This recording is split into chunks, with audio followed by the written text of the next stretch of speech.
Delhi blast मामले में तार पाकिस्तान के साथ साथ तुर्की से भी जुड़ रहे हैं। कार ब्लास्ट करने वाला उमर का तुर्की कनेक्शन मिला, वहां से एक हैंडलर लगातार उसे ऑर्डर दे रहा था। तुर्की के अंकारा में बैठा जैश-ए-मोहम्मद का एक हैंडलर, जिसका कोड नेम उकासा था। उकासा जिसका अरबी में मतलब मकड़ी होता है, उकासा कोड नेम का ये हैंडलर ब्लास्ट से पहले लगातार आतंकी उमर के संपर्क में था। वो तुर्की में बैठकर उमर की हर गतिविधियों पर नजर रख रहा था, उसे लगातार ऑर्डर दे रहा था। पुलिस सूत्रों के मुताबिक हैंडलर उकासा और आतंकी उमर सेशन ऐप के जरिए लगातार संपर्क में थे। सूत्रों की माने तो मार्च 2022 में कुछ लोग भारत से अंकारा गए थे। शक है कि इन लोगों में डॉक्टर उमर समेत फरीदाबाद टेरर मॉड्यूल में पकड़े दूसरे आरोपी भी शामिल थे। अंकारा में आतंकी उमर और उसके साथी जैश-ए-मोहम्मद के हैंडलर, जिसका कोड नेम उकासा था, उससे मिले थे, जहां इन लोगों का ब्रेन वॉश किया गया। NIA इस मामले में तुर्की के दूतावास से सहयोग मांग सकती है।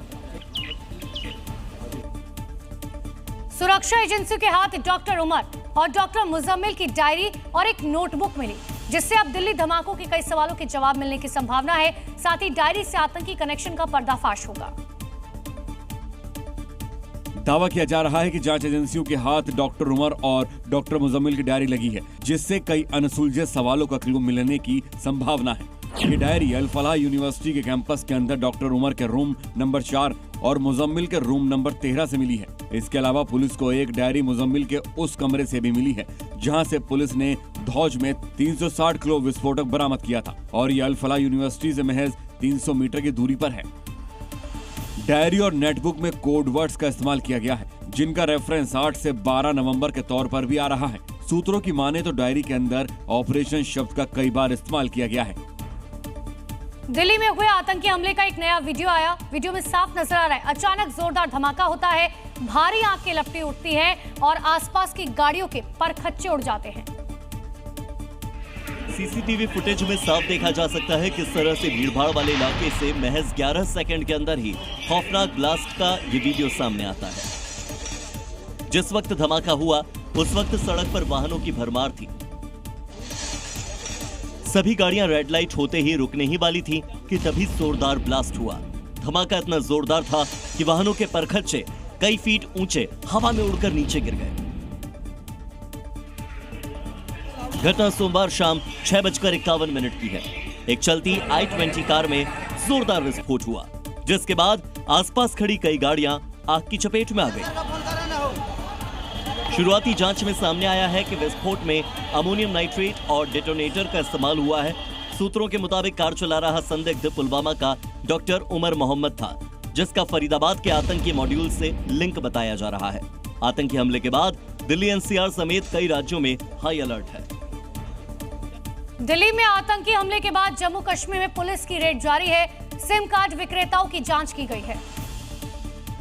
दिल्ली ब्लास्ट के इनपुट्स के बाद जम्मू कश्मीर में सुरक्षा एजेंसियों की छापेमारी लगातार जारी है। इसी कड़ी में अब पुलिस ने सिम कार्ड विक्रेताओं की दुकानों पर भी सख्त कार्रवाई शुरू कर दी है। सूत्रों के अनुसार सुरक्षा बलों को ऐसी जानकारी मिली है कि आतंकी और उनके मददगार फर्जी या गैर कानूनी तरीके से हासिल किए गए सिम कार्ड का इस्तेमाल कर रहे हैं। इस इनपुट के बाद पुलिस ने एक विशेष ड्राइव चलाते हुए सिम विक्रेताओं की जांच पड़ताल तेज कर दी है। पिछले कई दिनों से इस तरह की जानकारी जो है वो यहाँ पर मिली है कि किस तरह से यहाँ पर पूरी तरह से जो अलग अलग जगह पर जो सर्च है वो भी यहाँ पर चलाई जा रही है, और सिम वेंडर्स को चेक किया जा रहा है कि कोई भी व्यक्ति जिसको जो सिम दी जा रही है वो सही पर्सन है या नहीं, और उसके पूरे डॉक्यूमेंट जो है चेक किए जा रहे हैं, प्रॉपर रजिस्टर जो है वो चेक किए जा रहे हैं, कहाँ कहाँ ये सिम गई है। क्योंकि पिछले कुछ दिनों से जो क्रैकडाउन चल रहा है उसमें कई सारे ऐसे सबूत सुरक्षा बलों को मिले हैं कि जो कम्युनिकेशन डिवाइसेज है उसका भी यहाँ पर इस्तेमाल किया गया है। दिल्ली में आतंकी हमले के बाद जम्मू कश्मीर के कई जिलों में लगातार छापेमारी हो रही है। सुरक्षा एजेंसियां आतंकी नेटवर्क को तोड़ने के लिए हर स्तर पर कार्रवाई में जुटी हुई हैं।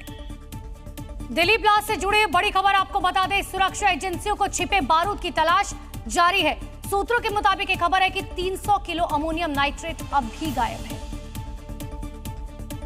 दिल्ली में हुए आतंकी हमले के बाद सुरक्षा एजेंसियां सतर्क हैं। एक बड़ी साजिश के तहत दिल्ली ब्लास्ट को अंजाम दिया गया। अब तक जांच एजेंसियां कई गिरफ्तारियां कर चुकी है, लेकिन ये बड़ा सवाल है कि दिल्ली के अलावा आतंकियों के टारगेट पर कौन कौन से इलाके थे और कितना विस्फोटक आतंकियों ने छिपा कर रखा है। सुरक्षा एजेंसियां आतंकियों के छिपाए हुए विस्फोटकों की तलाश कर रही हैं। सूत्रों की माने तो 300 किलोग्राम अमोनियम नाइट्रेट अभी भी गायब है। बताया जा रहा है कि बांग्लादेश के रास्ते विस्फोटक को भारत लाया गया। वहीं विस्फोटक को लेकर एक और बड़ा खुलासा हुआ है। सूत्रों के मुताबिक डॉक्टर मुजम्मिल, आदिल उमर और शाहीन ने बम बनाने के लिए 20 लाख नगद जुटाए थे, जिससे गुरुग्राम, नूह और आसपास के इलाकों से 3 लाख रुपए का फर्टिलाइजर खरीदा गया था। दिल्ली धमाके को लेकर दिल्ली पुलिस को जिस दूसरे लाल रंग की कार की तलाश थी, वो फरीदाबाद से बरामद की गई है। एनएसजी और एनआईए की टीम मौके पर पहुंच चुकी है। दिल्ली को दहलाने वाले आतंकी एक नहीं 2 कार से आए थे। पहली कार I-20 में तो धमाका हुआ, तो वहीं दूसरी लाल रंग की कार को लेकर बड़ा खुलासा हुआ है। फरीदाबाद से DL10C के 0458 नंबर की लाल रंग की इको स्पोर्ट्स कार बरामद हुई है, जो डॉक्टर उमर उन नबी के नाम से रजिस्टर्ड है। हालांकि कार लेने के लिए पेश दस्तावेज फर्जी थे। खंदावली गांव के पास फहीम नाम के शख्स के फार्म हाउस में ये कार खड़ी मिली।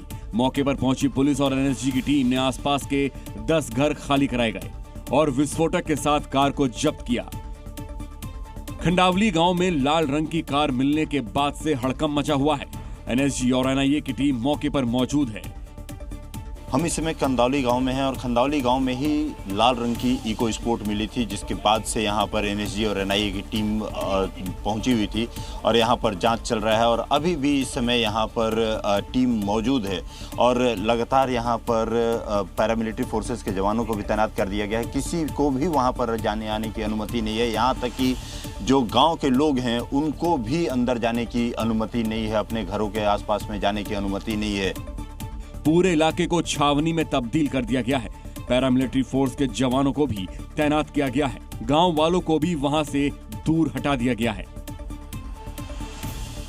डॉक्टर शाहीन 2 महीने पहले लखनऊ आई थी। हालांकि वो कहां ठहरी थी, किन लोगों से संपर्क किया था, किससे मिली, कहां गई, इससे जुड़ी कई कड़ियों पर अब जानकारियां जुटाई जा रही हैं। दावा किया जा रहा है कि डॉक्टर शाहीन सिद्दीकी 2 महीने पहले लखनऊ आई थी, लेकिन वो किन लोगों से मिली और कहां ठहरी थी, जांच एजेंसी इसकी तहकीकात कर रही है। डॉक्टर शाहीन और डॉक्टर परवेज के पड़ोसियों से नए सिरे से पूछताछ की जा रही है। सुरक्षा एजेंसियां उसके संपर्कों और गतिविधियों का ब्यौरा खंगाल रही हैं। डॉक्टर शाहीन के लखनऊ आने की सूचना जम्मू कश्मीर पुलिस को भी भेज दी गई है, ताकि संयुक्त जांच के तहत तथ्यों की पुष्टि की जा सके। शाहीन के अकाउंट में विदेशी फंडिंग के भी सुराग मिले हैं, जिसको लेकर शाहीन से लगातार पूछताछ हो रही है। विदेशी फंड से शाहीन गरीब मुस्लिम बच्चियों और महिलाओं के लिए मदरसे बनाने की काम करती थी। इसके अलावा जांच एजेंसियों को शक है कि शाहीन इसका इस्तेमाल विस्फोटक खरीदने और रेकी में करती थी। ये पता चला है कि शाहीन सीधे अजहर मसूद की बहन सैयदा अजहर के संपर्क में थी और मसूद का भाई दे रहा था शाहीन को ट्रेनिंग। दिल्ली में धमाके की तार फरीदाबाद आतंकी मॉड्यूल से जुड़ रही है, जिसमें जैश-ए मोहम्मद से जुड़ी महिला विंग की मुखिया मानी जा रही डॉक्टर शाहीन पर एक और खुलासा हुआ है।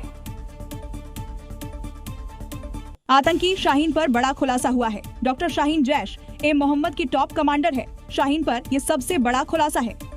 यूपी की जांच एजेंसी के जांच में बड़ा खुलासा हुआ है। शाहीन मैडम सर्जन के नाम से जैश-ए मोहम्मद में बोली जाती थी। जैश-ए मोहम्मद ने डॉक्टर शाहीन को मैडम सर्जन का कोड दिया गया था।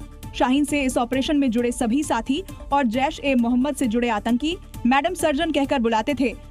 शाहीन ने ऑपरेशन हमदर्द के लिए 3 कैटेगरी में युवतियों और मुस्लिम महिलाओं को बांटा था। इसके जरिए वो उन तमाम महिलाओं और युवतियों का ब्रेन वॉश करने की तैयारी में थी और इसके जरिए अपनी मुस्लिम महिलाओं की आतंकी फौज तैयार करती। ऑपरेशन हमदर्द को अंजाम देने में जुटी थी। जैश-ए मोहम्मद की मैडम सर्जन ऑपरेशन हमदर्द को 3 कैटेगरी में बांटा गया था। पहली कैटेगरी में उन मुस्लिम लड़कियों और महिलाओं को रखा गया था जो आर्थिक रूप से बहुत कमजोर थी, जिन्हें पैसे का लालच देकर दहशतगर्दी के रास्ते पर लाने की प्लानिंग थी।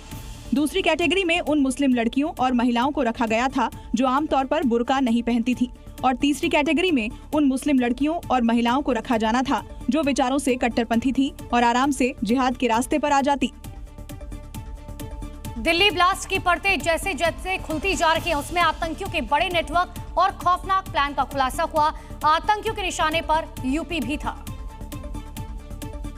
और यही संदिग्ध आतंकी डॉक्टर शाहीन आतंक का कमांड सेंटर तैयार कर रही थी, लेकिन वो अपने मंसूबे में कामयाब हो पाती। इससे पहले ही यूपी पुलिस ने उसके कमांड सेंटर पर हंटर चला दिया। योगी फोर्स ने उसके सिस्टम को ध्वस्त कर दिया। आतंकी डॉक्टर शाहीन को उनके कमांडर की ओर से यूपी में अपने कमांड सेंटर तैयार करने का टारगेट दिया गया था, जिसमें आतंकियों को रिक्रूट किया जा सके। शाहीन सहारनपुर और हापुड़ में इसके लिए जगह तलाश रही थी, ऐसी जगह जो शहर से थोड़ी दूर हो, वहां लोगों की ज्यादा एक्टिविटी न हो और रिक्रूटमेंट आसानी से किया जा सके। शाहीन को जैश ने उत्तर प्रदेश में एक बड़ा ट्रेनिंग सेंटर बनाने की जिम्मेदारी भी दी थी। आतंकी शाहीन इस सेंटर में आतंकियों को तैयार करने का प्लान बना रही थी और साथ ही बाहर से इसे दूसरी संस्था के नाम से प्रसारित करने की योजना थी। इसके लिए कुछ संस्थाओं से शाहीन ने संपर्क भी किया था, लेकिन अपने नापाक मंसूबों में कामयाब होती इससे पहले ही जैश और शाहीन के इस खौफनाक प्लान पर योगी फोर्स ने पानी फेर दिया। दिल्ली ब्लास्ट में शामिल उमर 6 दिसंबर को ब्लास्ट करना चाहता था। दरअसल विवादित ढांचा गिराने की बरसी पर धमाका करके वो अपने मकसद को हासिल करना चाहता था। दिल्ली में बड़ा आतंकी षड्यंत्र नाकाम हुआ है। जांच में खुलासा हुआ है कि आतंकी उमर 6 दिसंबर यानी विवादित ढांचा गिराए जाने की बरसी पर विस्फोट की साजिश बना रहा था। उसका मकसद दंगा भड़काना और देश भर में सांप्रदायिक माहौल बिगाड़ना था। सुरक्षा एजेंसियों ने वक्त रहते साजिश का पर्दाफाश कर दिया। जब उमर के साथी पकड़े जाने लगे तो उसकी जमीन खिसक गई। जल्दबाजी और टारगेट मिस करने की हड़बड़ाहट में उमर अपनी ही साजिश का शिकार हो गया। सुरक्षा एजेंसियां उमर के संपर्कों और फंडिंग के स्रोतों की तह का पता लगाने की कोशिश कर रही हैं। दिल्ली धमाके से राजधानी दहशत में है। देश भर में हाई अलर्ट है। हर शहर में चेकिंग तेज कर दी गई है। स्टेशन, बस अड्डे, भीड़ भाड़ वाले इलाकों में सुरक्षा बल तैनात है। दिल्ली ब्लास्ट के बाद पूरे देश में हाई अलर्ट जारी कर दिया गया। उत्तर प्रदेश और उत्तराखंड में सभी भीड़ भाड़ वाले जगहों में फोर्स की तैनाती कर दी गई है। उत्तर प्रदेश में वो कुछ गड़बड़ करते उसके पहले सब एक्सपोज हो गए। यूपी सरकार पूरे प्रदेश में चौकसी बढ़ा दी। मंदिर परिसर को छावनी में तब्दील कर दिया है। चप्पे चप्पे पर पुलिस का पहरा है। मंदिर के आसपास अतिरिक्त पुलिस बल तैनात किया गया है। अयोध्या मंदिर के आसपास के इलाकों में सुरक्षा बढ़ा दी गई है। मंदिर परिसर और आसपास के इलाकों में पुलिस फोर्स तैनात कर दी गई है। इसके अलावा रेलवे स्टेशन और बस अड्डों पर भी चेकिंग अभियान चलाया जा रहा है। उधर दिल्ली धमाके के बाद हरिद्वार पुलिस सतर्क हो गई। पुलिस ने शहर में फ्लैग मार्च निकाला। पुलिस हर संदिग्धों पर नजर बनाए हुए है। अगर ये आतंकी अपने मंसूबे में कामयाब होते तो इन दोनों जगहों पर भारी तबाही हो सकती थी।